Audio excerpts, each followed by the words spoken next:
Welcome back to the Real News Network. We are discussing the Syriza wave, surging and crashing with the Greek left, by Professor Helena Sheehan. Welcome back. Thank you.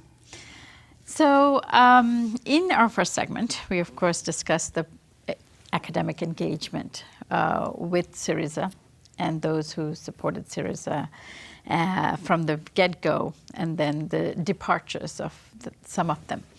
But in this segment, I want to talk about the movement, and you describe with great detail the Syriza movement. And the word Syriza itself means root, referring to some radicalization of a political moment in this case. And so for us, describe to us how the movement grew and then what happened to it. Well, it's one of these things where do you start? I mean, Syriza is part of the whole tradition of the Greek left. From, so where do you start the history of that? So it comes from the Communist Party, which played a really core role in the resistance to Nazism during the war. It was at the forefront of the left during the Civil War. At the forefront of resistance all the way through all the struggles against the military dictatorship and all that.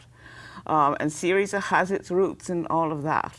So it's part of this long struggle of the Greek left. It took a critical position in relation to the communist movement in 1989, 1990, 91, where that was, there were a whole series of debates in the whole international left. Which resulted in it breaking away from the Greek Communist Party.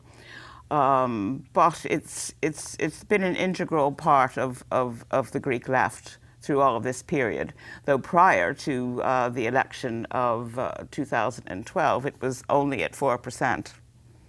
So in response to the needs of the people of Greece to have some kind of alternative to all of the other parties in the political spectrum, including KKK, the Communist Party, that a lot of people turned from other parties for whom they'd voted and voted for Syriza. But it's part of a long, difficult history, not just that sort of magic moment in 2012, where it leapt onto the international stage in a big time. What's the distinction between the KKE and Syriza? Because KKE does quite a bit of organizing, and lots of labor unions affiliated with this party, and that's a traditional communist party in Greece. So what is the difference? Well, the KKK is a very, traditional communist party. People say it hasn't really quite come to terms with the end of the Soviet Union. But some people have the impression that it's, a lot of old people that, who haven't come to terms with the times and haven't really paid any attention to anything that's been happening in the years since. And that isn't true. It's a very formidable party. And it's not all old people. There are people in it, at every stage of the life cycle, and they recruit very heavily among young people. They have strong roots in the trade union movement and in the universities. They contest university elections and sometimes top the polls in university elections. But the problem is they've become too rigid. I think the primary problem with the KKK is their relationship to the rest of the left, and particularly their relationship with Syriza at this particular juncture in Greek history. They may say, I told you so, Syriza was as bad as anything we ever said it was. But I think that in a way that could be a self-fulfilling prophecy. I think they're responsible to some degree for the fact that that happened. I believe that if they took a more constructive approach, not liquidated and became part of Syriza, but if they had forged a more constructive relationship with Syriza, it would have pulled Syriza more to the left and perhaps contributed to a much better outcome. Now, were they a part of the coalition of the Syriza parties initially? No, but way back, before 1990, they were a part of the coalition that was Synespismos. And that's also another reason why some people who became Syriza left the Kukue, because the Kukue broke away from that coalition. They weren't always so inward-looking and sectarian as they've become now. But I feel more sad than anything else. I really would like the Kukue to play a more constructive role in relation to the rest of the left. Now, when you see demonstrations in Athens, you see Kukue organized, and their formations and their flagpoles. They are fantastic on the streets. They look absolutely They're fantastic that way. Fantastic, and what you see or expect of a traditional Marxist party. And they've all these good old rousing songs, and they're fantastic on the streets. And are there not ways in which Syriza could be more constructively speaking with them? Is that a possibility, or that doesn't exist? During this crucial period, from 2012 to 2015, and even before that, Syriza actually took a very constructive position with respect to Kukue. The blame for that is on the side of Kukue. In fact, I was at, I talk about this in the book, I was at a really fantastically interesting meeting in Zakynthos in September 2013, where there had been a teacher's strike and it was going into a general strike. And there was this big meeting that lasted until well after midnight, where all the different forces of the Greek left on the island, but not just, the organized left, just lots of people who were, teachers and parents involved in the teachers' strike. And so we're planning this march for the next day. And so people were saying, why can't we have one march? Because this is the way it's always been. The Kukue, under the banner of their trade union front, PAME, have one march. And then everybody else, the entire spectrum of the Greek left, Antarcia, Syriza, and all the other unions, the big general unions, both in the public and private sector, all have the one march together, and then they have theirs separately. So, and that repeats itself, on all these islands and the other towns in Greece, the way you've probably seen it in Athens. Yeah. So, people were saying, just ordinary people were saying, as well as other people in that, why can't we have one march? And, the people in Kukue were saying, oh, somebody in Sinispismo said this and that 25 years ago, or, so they said no. So my friend in Syriza, Nikos Potamitis, said, what would you do if we came to your march? And they didn't answer it. And the Kukue guy said to him after, that was very clever of you to say, why don't you, what would you do if we came to your march instead of why don't you come to our march? So the next day, that's what we did. We all marched to their march, and we all marched together. And it was fantastic. So it was one kind of moment, but it's always been Syriza reaching out to them and often being rebuffed. So Syriza are not to blame for that. Do you still, now today, given what's going on in Greece, consider Syriza a revolutionary party? I do not. I did. The aim of Syriza was to forge a transition from capitalism to socialism that would not be sudden, that would not be insurrectionary. Something that would form a realistic path about how do we get from here to there, because a lot of people who are revolutionary haven't really thought that through very clearly.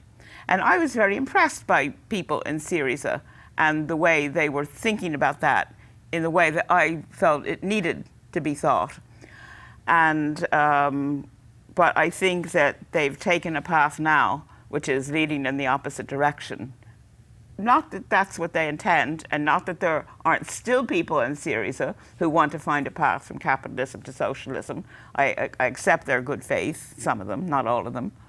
But I think that, they're accelerating every oppressive thing that's been imposed on the Greek people.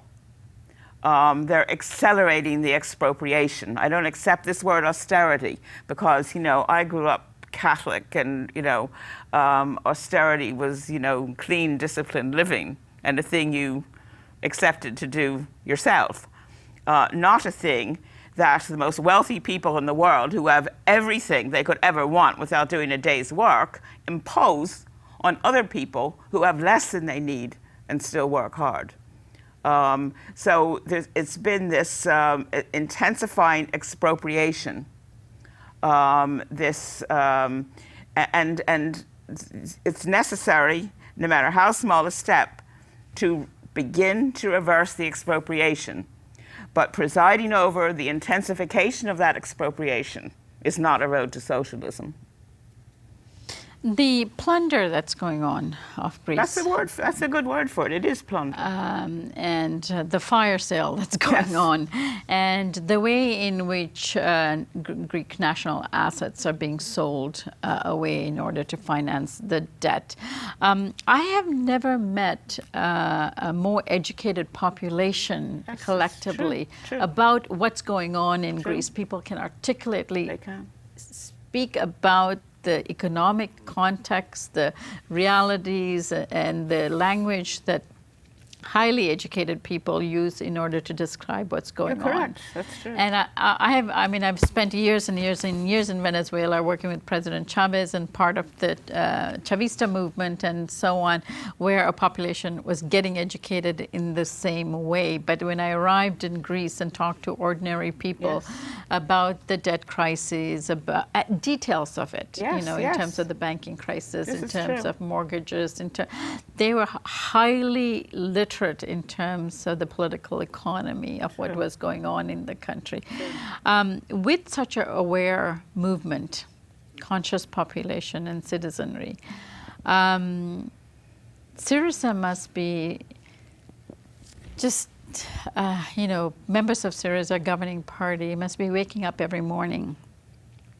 They can't pull the world over the eyes of this population. No. They know exactly what's going on. They live in a different way now, those people who are still in Syriza. A lot of them can't walk the streets freely. People that are Syriza MPs can't, walk down the streets of their own constituencies freely. Tsipras doesn't move around Athens or anywhere in Greece the way he once did. He has elaborate security around him, the sort of security he said he wasn't going to have around him. Some of them live in a relatively isolated way now because there is so much anger and resentment from this highly educated and very angry population. So they live very different lives now after July 2015 than they did then. And many of them are people who are deeply, deeply, deeply conflicted by what they're doing. Some of them, different, I've lived a long life now, and I've become fascinated by people's mechanisms of self-justification. And some people have strong mechanisms of self-delusion as well. But I think that the best people that I know are still in Syriza are really deeply conflicted and see the contradictions. And what do they say to themselves? That there will be a moment in which they will come out of this and will be able to do what they had promised? Yeah, that's what they say. I can't see it because they're moving in the opposite direction. I can't see it. I think that that was the moment where they could have reversed the trajectory. It actually would have been very difficult. See, I think what the first thing they had to do was to suspend payments of the debt. Not even say they weren't going to pay the debt. Just say, we're suspending payments of this debt because we need this money to fulfill our promises, to implement the Thessaloniki program, for example. Explain what that is before you move on. It was, a modest social democratic program, actually, to just reverse the expropriation. To stop cutting pensions, stop cutting the health service, and begin to restore money. And to do that, they had to suspend payments of the debt to run the Greek state and to fulfill those rather modest promises. All right, let's take up this question in our next segment, which is one of the reasons that there was such great interest in what was going on in Greece is it gave so much hope to the left. Yes. And let's put those moments and the learnings from Greece in the larger context of the rise or the state of the European left. Yes. In our next segment. Okay. And thank you for joining us here on the Real News Network.